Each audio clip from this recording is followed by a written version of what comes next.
change the world, start up by making your bed. دا یو پیر خبره کړې وه په خپل بوک کې. د هغې بوک نیم دی میک یور بیډ.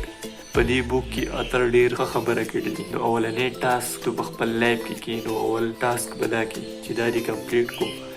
مخکې کوم ټاسک چې دی هغه به تو کمپلیټ کړې د ورځې. او 10 بجې دي زه اوس پاڅېدم.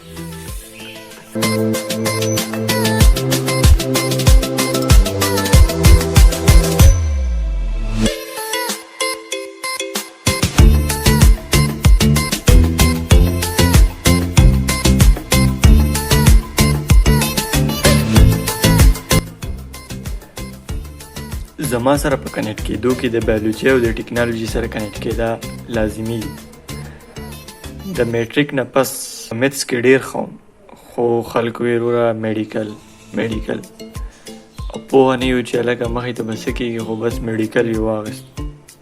ډاکټر جوړېده څه ګران کار نه دی خو خبره دا ده د ایټا ټیسټ او د مخې ته سټډیز لپاره بیس جوړول لازم دي او بیس چې دی د 7-8 نه برابرېږي.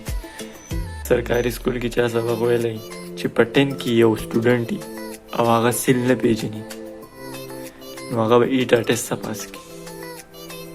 داسې زموږ حل وروره د بي ایس د اپلای دپاره یا د بي ایس د اډمیشن دپاره به ټینشن نه اخلي. بي ایس اډمیشن تا ته میلاوېدی شي په عرضې کې صرف اپلای ورته کوه خو اصل خبره د انټرسټ چې اوس دې ورسره انټرسټ نه برابرېدو نو مخې ته به بیا سټډي مزه نه درکوي. او په هر ولاګ کې به زه خامخا د بایولوژي یو ټاپک چې دی هغه په ولاګ کې به زه داسې ټچ کوم داسې لکه ځان ته به یې یادوم. د هغې سره به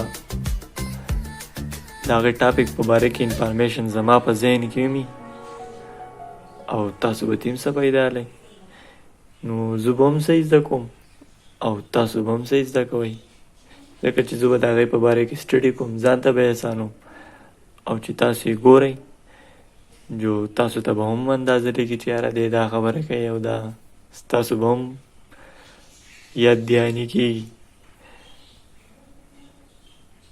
او که څه سبق یې زده کوئ جو ډېره ښه ده.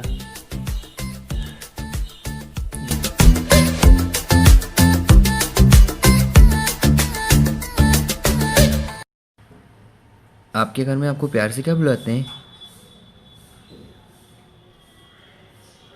मेरे घर में मुझे प्यार से बुलाते ही नहीं है.